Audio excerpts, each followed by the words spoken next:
नमस्ते friends, आज आपण उन्हाळी वाळवणातील तांदळाच्या पिठापासून चटपटीत अशी अगदी सोप्या पद्धतीने पालक चकली बनवतोय। या चकल्या पहा काय दुप्पट तिप्पट अशा फुललेल्या आहेत। रंग पण सुरेख आणि खुसखुशीत अशा या पालक चकल्या बनवून तयार होतात। उन्हाळा म्हटलं की प्रत्येक जण असे वेगवेगळे पापड रेसिपीज ट्राय करत असतात। त्यातीलच एक सर्वात सोपा प्रकार परफेक्ट प्रमाणासह आपण बनवतोय। चला तर लगेचच रेसिपीला सुरुवात करूयात, पण त्याआधी प्रत्येक व्हिडिओला एक लाईक नक्कीच करत जा, कारण प्रत्येक व्हिडिओ खूप मेहनतीने बनवलेला असल्यामुळे तुम्ही एक लाईक केलं तर त्याने मला प्रोत्साहन मिळत असतं। अशाच नवनवीन आणि सोप्या झटपट रेसिपीजसाठी चॅनेलला सबस्क्राइब करून बाजूलाच असलेले बेल आयकॉन नक्की प्रेस करा, म्हणजे मग सगळ्याच व्हिडिओचे नोटिफिकेशन तुम्हाला मिळत जातील।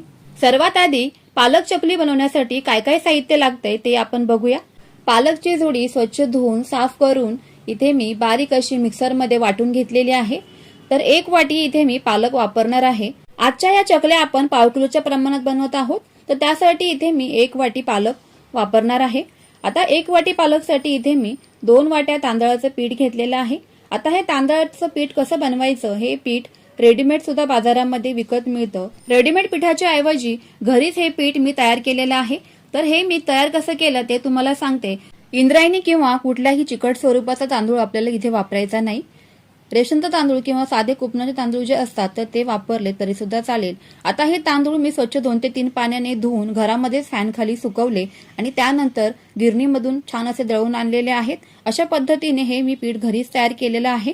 पुढील सर्व साहित्य आपण एकाच चमच्याने मोजून घेणार आहोत, कारण हा चमचा जो आहे तो सर्वांकडेच अवेलेबल असतो, त्यामुळे ह्याच चमच्याने आपण साहित्य मोजतोय। 1 चमचा लसूण आणि इथे हिरव्या मिरचीची पेस्ट घेतलेली आहे। 2 चमचे इथे पांढरे तीळ वापरायचे आहेत। त्यानंतर इथे भाजलेली जिरा मी त्याची पावडर करून घेतली मिक्सरमध्ये आणि ती इथे आपल्याला वापरायची आहे। त्याऐवजी तुम्ही संपूर्ण अख्खे जिरे घातले तरी पण चालेल। पाव चमचा पापडखार घालायचा आहे आणि अर्धा चमचा इथे मीठ वापरायचं आहे। पापडखार घातल्यामुळे चकल्या आपल्या खुसखुशीत बनून तयार होणार आहे, त्यामुळे पापडखार आवश्यक घालावा। आता पुढची तयारी करूया। तर त्यासाठी इथे मी एक जाड तळाची आणि पसरट अशी मोठी कढई गॅसवर ठेवलेली आहे आणि आपण ज्या भांड्याने इथे पीठ मोजलं किंवा तुम्ही ज्या वाटीने पातेल्याने पीठ मोजाल तर त्याच भांड्याने किंवा पातेल्याने इथे आपल्याला 2 भांडे पाणी घालायचं आहे कढईमध्ये। मोठ्या गॅसच्या फ्लेमवरती ह्या पाण्याला छान असे दणकून कडकडीत उकळी काढून घ्यायची। अशा पद्धतीने पाण्याला उकळी आल्यानंतर काय करायचंय, 1 वाटी किंवा प्लेटनी थोडंसं हे पाणी बाजूला असं काढून घ्यायचंय, कारण काय होतं ना, कधी कधी तांदूळ जुना असतो किंवा नवीन असतो, तर तांदळाच्या क्वालिटीवरती हे पाण्याचं प्रमाण ठरणार आहे। म्हणूनच थोडंसं पाणी अगदी वाटीभर किंवा एखादी प्लेटभर तुम्ही बाजूला काढून ठेवा, लागलं तर नंतर तुम्ही घालू शकता। आता काय करायचंय, ह्यामध्ये सर्व जे आपण मसाले काढले होते ना बाजूला, सर्वच मसाले या कढईमध्ये घालून घ्यायचे आहेत। त्यानंतर लगेचच पालकची पेस्ट देखील घालायची आहे आणि पाण्याला पुन्हा मस्त अशी खळखळून उकळी काढून घ्यायची अगदी फास्ट गॅसवरती। पालक काय अगदी आपल्याला खूप जास्त शिजवून घ्यायचा नाही, कारण मग पालक जास्त शिजवला ना की तो काळा पडण्याची खूप शक्यता असते। म्हणूनच फक्त एक उकळी काढून घ्यायची आहे। लाटण्याच्या मदतीने हे संपूर्ण मिश्रण मिक्स करून घ्यायचंय। शक्यतो असा लाटण्याचाच वापर करा, कारण आपण जी खिशी घेणार आहोत तर ती खिशी घेण्यासाठी लाटण्याचा अगदी छान उपयोग होतो।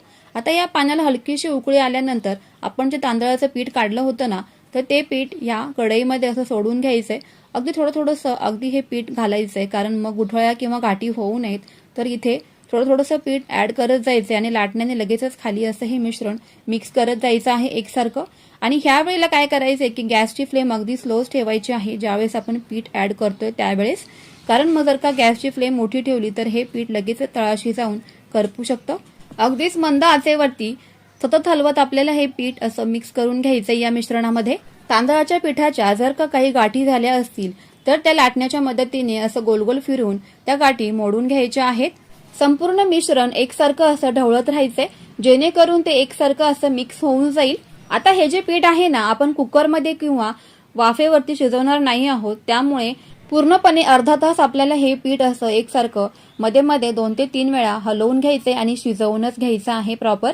असं जर का आपण पीठ नाही शिजवलं तर काय होईल की आपल्या चकल्या इथे तुटतील किंवा चकल्या पडणारच नाहीत, ते तुकडे वगैरे पडू शकतात। म्हणूनच पीठ आपल्याला छान असं शिजवून घ्यायचं आहे। संपूर्णपणे याच्यातल्या गाठी निघून गेल्या आणि हे पीठ असं एकजीव झाल्यासारखं वाटलं ना, तर यावरती झाकण ठेवायचं आहे आणि 5 ते 10 मिनिटं मध्ये मध्ये हे आपल्याला 2 ते 3 वेळा चेक करायचंय। त्यानंतर पुन्हा हे पीठ आपल्याला शिजवून घ्यायचे. असं 2 ते 3 वेळा करायचंय आणि अर्धा तास आपल्याला हे पीठ पूर्णपणे इथे शिजवून घ्यायचं आहे. ही स्टेप करत असताना पीठ खाली लागणार तर नाही ना, तर याचीही इथे काळजी घ्यायची आहे. म्हणूनच गॅसची फ्लेम शक्य तितकी कमी करायची आहे आणि अगदी स्लो गॅसवरती आपल्याला ही प्रोसेस करायची आहे. लाटण्याच्या मदतीने संपूर्णपणे हे मिश्रण तळापासून असं हलवून घ्यायचंय, मिक्स करून घ्यायचंय. पालक चकली बनवण्यासाठीची ही सर्वात महत्वाची स्टेप आहे. म्हणूनच पीठ खाली लागू न देता लाटण्याने असं मध्ये मध्ये सतत असं हलवत राहायचं आहे. बरोबर अर्ध्या तासाने हे पीठ असं चेक करायचंय, पाण्याचा हात घ्यायचा आहे आणि लाटण्याला जे पीठ लागले ना तर ते असं काढून बघायचं. जर का पीठ हाताला चिकटलं नाही तर समजायचंय की आपलं इथे पीठ अगदी व्यवस्थित शिजलं गेलेलं आहे. पीठ पूर्णपणे थंड करून घ्यायचंय आणि अशा पद्धतीने हे पीठ सर्व असं एकजीव करून घ्यायचंय चमच्याच्या मदतीने. आता इथे पुढची प्रोसेस करूया. तर त्यासाठी इथे मी चकलीचा साचा किंवा सोऱ्या घेतलेला आहे. तर अशा पद्धतीने हा साचा मी सेट करून घेते आणि त्यामध्ये जितकं मावेल आणि जितकं बसेल तितकं पीठ यामध्ये मी घालून घेते. पीठ घालण्याच्या अगोदर साच्याला थोडंसं तेलाचा हात लावून घेतला तरी सुद्धा चालेल. आता हा साचा पूर्णपणे इथे सेट करून घेतल्यानंतर एका प्लास्टिकच्या कागदावरती इथे मी या चकल्या लगेचच पाडून घेणार आहेत. कागदाला तेलाचा हात वगैरे लावण्याची आवश्यकता नाही, कारण या चकल्यांना नंतर मग तेलाचा वास लागू शकतो. म्हणून साच्याला फक्त सुरुवातीला 1 ते 2 थेंब तेलाने ग्रीसिंग करून घ्यायचं आहे. त्यापेक्षा जास्त तेलाचा वापर करायचा नाही. तर तुम्ही इथे बघू शकताय अगदी मस्त आपल्या या चकल्या इथे बनवून तयार झालेल्या आहेत. अगदीच तुटल्या वगैरे नाहीयेत किंवा तुकडे वगैरे पडलेले नाहीयेत. मस्त अशा चकल्या गोल गरगरीत अशा बनवून तयार झालेल्या आहेत. लहान मोठ्या आकारामध्ये तुम्ही या चकल्या बनवू शकता तुमच्या आवडीनुसार. तुम्ही सुद्धा या चकल्या बनवताना पीठ आणि पाण्याचा अगदी परफेक्ट प्रमाण घ्या आणि त्याचबरोबर पीठ शिजवतानाचं परफेक्ट टायमिंग सुद्धा घ्या. तर तुमच्या सुद्धा चकल्या इथे मस्त खमंग आणि खुसखुशीत अशा बनवून तयार होतील. पहिल्या दिवशी तर या चकल्या मी गॅलरीमध्येच फॅन खाली वाळवल्या आणि दुसऱ्या दिवशी मात्र 2 दिवस कडकडीत उन्हामध्ये ह्या चकल्या मस्त अशा वाळवून घ्यायच्या आहेत. असं केल्यामुळे काय होतं ना की या चकल्या वर्ष ते 2 वर्ष आरामशीर हवाबंद डब्यामध्ये टिकायला मदत होते. व्हिडिओ माझ्याकडनं स्किप झाल्यामुळे इथे मी वाळवून तयार झालेल्या चकल्यांचा फोटो ऍड केलेला आहे. आता इथे आपण चकल्या लगेच तळून बघूयात. तर तळल्यानंतर मी तुम्हाला दाखवते की या चकल्या अगदी मस्त खमंग आणि खुसखुशीत अशा बनवून तयार होतात.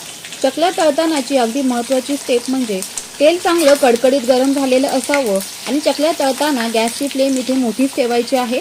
मोठ्या गॅसवरतीच आपल्याला ह्या चकल्या अशा पटापट तळून घ्यायच्या आहेत. तर तुम्ही बघू शकताय कढईमध्ये घातल्याबरोबरच या चकल्या अगदी दुप्पट तिप्पट अशा फुलून तयार झालेल्या आहेत. आता या चकल्या लगेचच उलट पलट केल्यानंतर एका मोठ्या धाऱ्यामध्ये तेल निथळून घेण्यासाठी काढून घेऊयात. सेम पद्धतीने इथे मी काही चकल्या तळूनच घेते. चकल्यांचा आकार, रंग तुम्ही तर बघू शकताय अगदी मस्त आणि जबरदस्त असाच आलेला आहे. तर तुम्ही सुद्धा या चकल्या या उन्हाळ्यामध्ये नक्कीच करून बघा. खमंग, खुसखुशीत आणि चटपटीत अशा या चकल्या बनवून तयार होतात.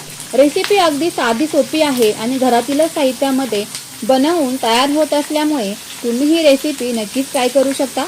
त्याचबरोबर जास्तीत जास्त ही रेसिपी शेअर नक्की करा. आपल्या चॅनेलवरती मी उपवासाचे पापड, डाळींचे सांडगे, बाजरीचे खारवडे, कुरडया पारंपरिक पद्धतीने बनवलेल्या आहेत. त्याचबरोबर आणखी काही पापड रेसिपी सुद्धा मी चॅनेलवरती शेअर केलेल्या आहेत. या सर्वच रेसिपीज अगदी सोप्या पद्धतीने कशा बनवता येतील ते सुद्धा अगदी मी सांगितलेलं आहे.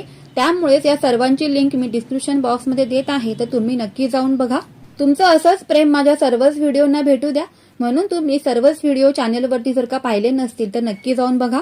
तांदळाच्या पिठाची खमंग, खुसखुशीत आणि चविष्ट अशी चकली रेसिपी जर का तुम्हाला आवडली असेल तर व्हिडिओला एक लाईक नक्कीच करा. चला तर मग फ्रेंड्स, पुन्हा भेटूया तुमच्या आवडीच्या रेसिपी सोबत. तोपर्यंत always keep smiling and keep cooking. Bye bye friends.